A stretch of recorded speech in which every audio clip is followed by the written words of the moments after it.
Welcome back, everyone. Thank you for joining me this morning. Again, welcome back. Now, before we begin, as I say every single time we do these, please click that like button. The best way for us to help others to join us is to click that like button. So do that on Facebook as well as YouTube, so more people can join us. Think of it as an evangelism. And also leave comment. And those comments, whether it's your struggle or your success, it encourages others as we walk together in this journey that we're on right now. We're on station 5 today. In the 14 stations of Jesus, we're looking at and reflecting on these major events that took place on the way to Calvary. Today we'll look at Pilate sentencing Jesus. You can find it in Mark chapter 15 and Matthew 27. Imagine the morning sun is just peeking over the horizon when they drag Jesus into Praetorium. The stone wall room is cold. Outside, the streets are slowly waking up. But in this cold room, the tension is thick, so thick you can't cut it with a knife. The religious leaders have already made their decision. Jesus must die. But they can't do it themselves. They don't have the authority to do that.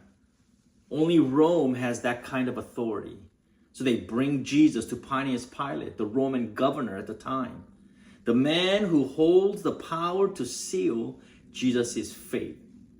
He can kill him or he can save him. Pilate's no stranger in this kind of drama, though.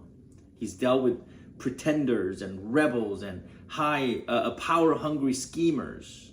He has dealt with them before. He's seen plenty of men claim to be the Messiah only to crumble under the pressure. But this man, Jesus, he notices a difference. There's no fear in his eyes, no desperation in his voice. He stands there calm, steady, almost serene. And Pilate gets straight to the point. Are you the king of the Jews? Asking Jesus. And Jesus answers simply, you have said so. Then the accusations start to fly. The religious leaders are in full swing here, shouting, screaming, twisting words, and even lying, painting Jesus as some sort of threat to Rome. But Jesus, he doesn't argue. He doesn't defend himself. He stands there still and silent. And Pilate can't help it but notice. Most men in this position would be pleading for their lives, but not Jesus. He's different. It's like he already knows how this story ends, and he's at peace with that ending. See, Pilate's no fool. He knows what's happening. He knows this is not about justice. It's about jealousy. He knows Jesus is innocent. Then a message arrives. The message is from his wife. And the message says, don't have anything to do with that innocent man. For I have suffered a great deal today in a dream because of him. He crumples up the paper and Pilate feels the pressure of having to make this decision here and now. And all he can think of is, how can I get out of this? And he remembers that there's a Passover custom in this region. Release one prisoner to the crowd. It's not out of sympathy. It's a political move to keep peace in the area. So Pilate sees his chance. He brings out Barabbas, a known criminal, a rebel, a murderer, and he have him stand next to Jesus. Then he looks to the crowd and says, who do you want me to release to you? Do you want me to release the king of the Jews or Barabbas, the murderer or a rebel? He was sure. He was sure the crowd would choose Jesus. After all, he had fed them, healed them, taught them. Who would pick a murderer over an innocent man? But the chief priests had been busy. They stirred the pot. The crowd is worked up. These are the same people who shouted, "Hosanna, Hosanna, Hosanna," just days ago as Jesus rode into Jerusalem. But not today. They're shouting a different tune. "Give us Barabbas," they yell. "Give us Barabbas." And Pilate is stunned. His stomach churns and sinks. "What shall I do then with Jesus, who is called the Messiah?" he asks the crowd. And the response is brutal. The response is immediate. "Crucify him. Crucify him. Crucify him," they kept yelling. Pilate tries one last time. Why? What crime has Jesus committed? But it's no use. The crowd only gets louder. "Crucify him. Crucify him." And Pilate feels the walls closing in. A riot is brewing, and he knows what happens if Rome hears that he lost control.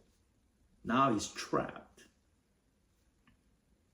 And then he caves. He calls for a basin, for water, and he washes his hand in front of the crowd as a symbolic gesture, in a way to say, this is not on me. I am innocent of this man's blood. It is your responsibility. And just like that, Jesus is handed over to be crucified. See, here's the danger of compromise. Did Pilate know the truth? Yes. He saw it clearly. Jesus was innocent. He had every opportunity to do the right thing. But when the pressure mounted, he folded. He chose safety over justice, the crowd over courage, himself over what was right. And just so we don't think we're better than Pilate, we ought to remember that we may not be standing in Pilate's shoes literally, but we face our own moments of decisions every day, don't we? Times when we have to choose, will we stand for what's right, even if it costs us? Will we stand for biblical truth over cultural lies? I mean, let's get down to what's happening in our culture right now. When it comes to issues like abortion or homosexuality or transgender issues, where do you stand? Do you stand with the scripture?